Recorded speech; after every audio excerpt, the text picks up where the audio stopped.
thus far, which team has impressed you the most regarding free agency? Yeah, it's interesting.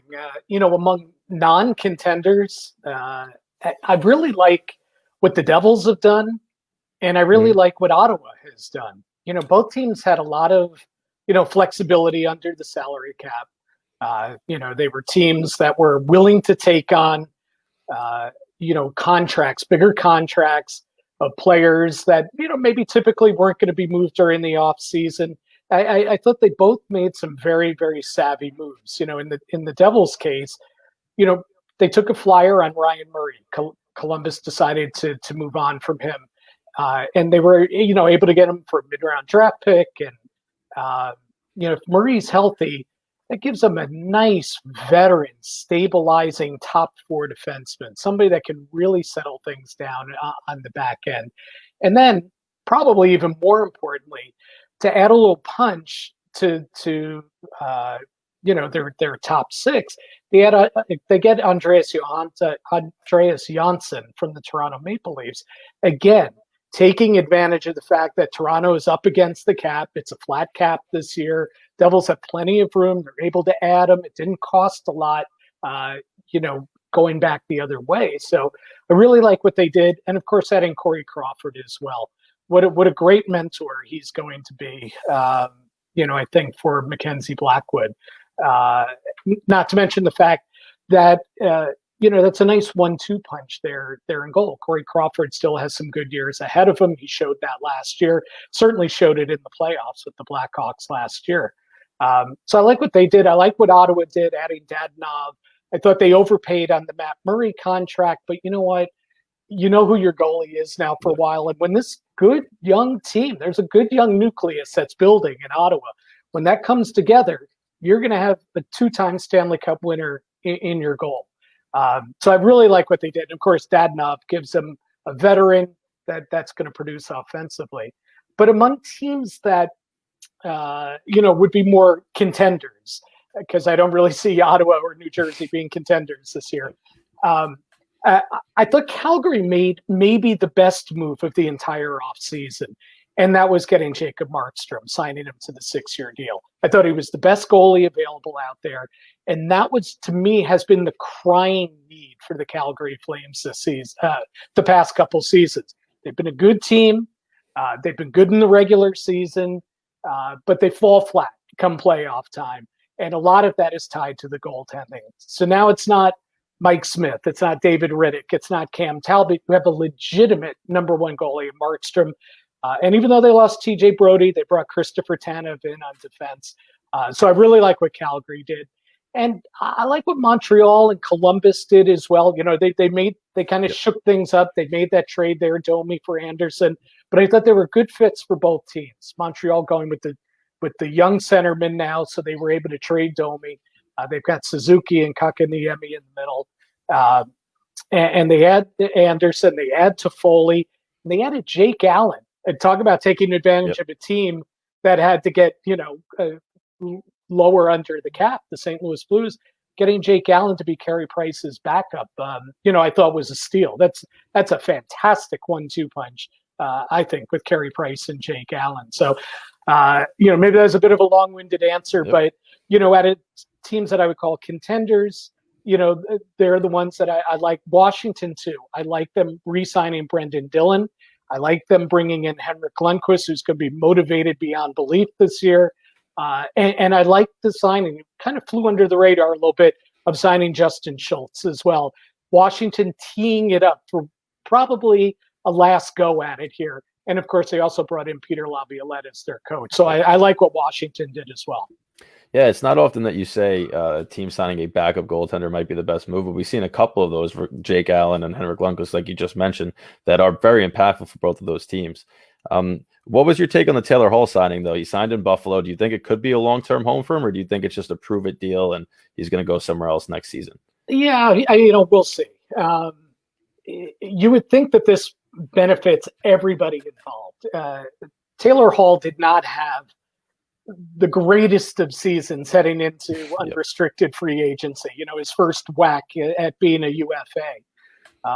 This wasn't a couple years ago when he was the Hart Trophy winner with the New Jersey Devils, and he basically single-handedly carried that team, into the playoffs that year. These last two seasons, he got hurt, and then this season he was okay. He wasn't bad, but it goes to that kind of stigma that Taylor Hall carries with him that he's good. Is he great? Well, he did have that great season, the Hart Trophy season, but he hasn't backed that up.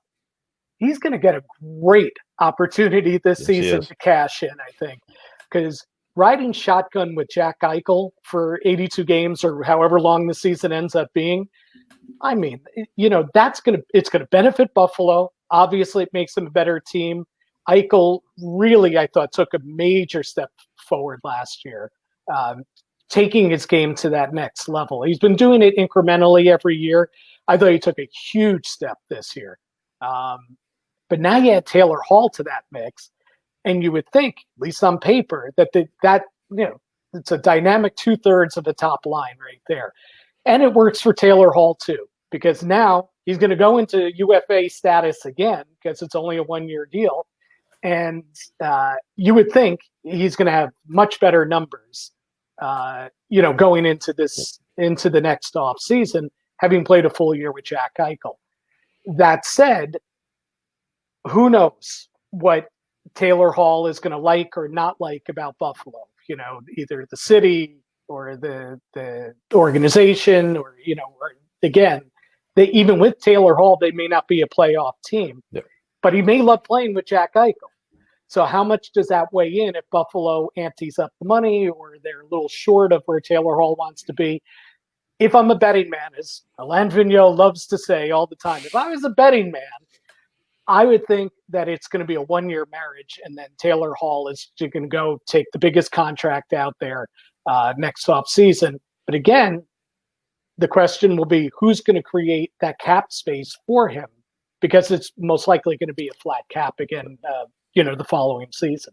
Yeah, definitely. I think that flat cap is going to play a part, but I would agree. I think everybody that goes to Buffalo seems to have a love or hate relationship with it, and I think that Taylor Hall is going to love it because of the point production he will get playing alongside Eichel and because of the contract that he's going to receive due to that. Welcome back, Stefan, and I'll let you ask question 3. Hi, Mr. Cerny. Thanks for joining us. So, before we get to question 3, what did you feel? How did you feel about what the Avalanche offered Taylor Hall? And do you think that in his mind he even gave it a thought, or you think he just decided, it was such a low ball for him that I'm going to Buffalo? Well, yeah, the thing with, I think Taylor Hall's obviously he's going to consider all offers. Going into free agency, Taylor Hall said more than once, many times, that the most important thing to him was not the contract or the amount of the contract or the average annual value, but it was going to be, I want a chance to win a Stanley Cup. That's what he said. And he said it over and over again. I want to win a Stanley Cup. I've only been to the playoffs twice. They were quick outs, in Arizona and New Jersey. I've been playing, 8-9 years. I want to play for the Cup. Well, Colorado could afford him that opportunity, and he kind of was called on his bluff there. But again, it's his first whack at UFA status, and he takes the contract in Buffalo, and he's betting on himself to have an even better year and get a bigger contract and maybe a longer-term contract next offseason. So I can't fault him for that. But he did say, and he said over and over and over again, how many stories we posted on our website about him saying, the most important thing is I want to win her. Colorado gave him that opportunity, certainly a much greater opportunity than he'll likely have with the Buffalo Sabres. Yeah, I think what he said too with the Sabres is that he wants Eichel to be in the playoffs. He said it's important for Eichel to get there. But at the same time, like you said, he's been around for a while now. He's only been in the playoffs twice. The Avalanche, not that it's an automatic cup contender, but he would make them a very good bet to make it to the Stanley Cup Finals, and he chose Buffalo, so I guess we'll see how that plays out.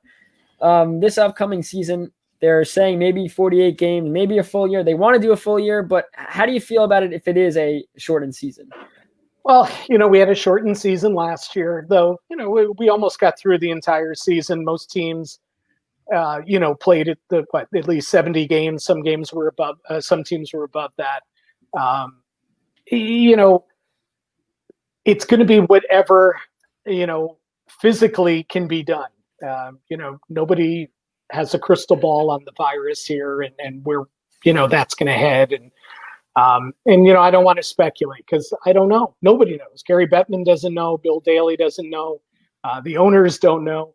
I will say that I think the owners, if they're going to play games, whether it's 48, whether it's 60, whether it's full 82, I would say the owners really, really need and want fans in the stands. I'm here in New York, and right now that wouldn't be the case. The Rangers, Islanders, the Devils, they're in states where they couldn't, play in front of fans, at least as of today. So that, that's a big thing. So much revenue in hockey is generated through ticket sales, more so than, the other four major sports or of the four major sports. So, the owners may, and again, it's, I don't want to speculate, but the owners may choose to go for a shorter season, to maybe, if they're going to lose money, lose less money, but also get to a point where, hey, by, I'm just throwing a number out there, February 1 or 15, if we start then, we can at least have some fans in the stands in all of our arenas, depending on the states or the province. So again, right now it's just pure speculation. I think the NHL proved last year, and I think Major League Baseball proved this year too with the 60-game season. I winced when I saw that MLB was going to be 60 games. I was like, oh, how's this going to count? But you know what? Everybody's playing under the same rules, and they expanded the playoffs. And I thought the playoffs were great. I thought the races for the playoffs in MLB were great. We had, a hell of a World Series, I thought. Yep. So, at the end of the day, I don't think anybody was saying, yeah, the Dodgers won. All right. But, it was a 60-game season. I don't, as long as everybody's playing under the same rules, it almost doesn't matter how many games you play. And I think that'll carry forward with hockey as well. The goal, though, is definitely 82. I mean, Gary Bettman has said that all along. Yeah, I completely agree. And to kind of piggyback off of that, they had some talk about geographic realignment. I know that the Canadian border is still closed right now, and that's going to be an issue when the season does start if it's not reopened. So they were going to go with an all-Canadian division, which is a possibility. I think that the rivalry aspect, that would be crazy, especially if it switches up the East Coast and you're playing more teams like the Rangers, Islanders, Devils play each other a lot more. But what do you think about that? And is it actually a legitimate possibility, or is that just a fan-made creation? Yeah, no, I think it's being talked about. But again, especially because I work for the league, I don't want to speculate on these things. But, okay. Bill Daly has said that it has been, discussed. The reasons why it's being discussed are obvious. The border's still closed between Canada and the United States. So there's no getting around that, unless the border gets lifted.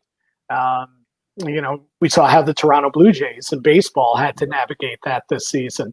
And there are obviously a lot more Canadian hockey teams than there are, Canadian baseball teams. So, that's a huge stumbling block. But I think, and also when you talk about the geographic options, keeping things closer, less travel, it certainly makes sense. When we talk about the virus and, traveling and being on the road for a long time and going from city to city, the issues with that, football, they've navigated, the COVID-19 pandemic, pretty well, but they travel, teams travel once a week, or, if you're the home team, you travel once every couple weeks or what have you. And they've still had issues. If you had a normal hockey schedule and you go on a 2-week road trip and you play, in 6 different cities, bounce from city to city, I could see where that would be, of concern to the Players Association and to the teams.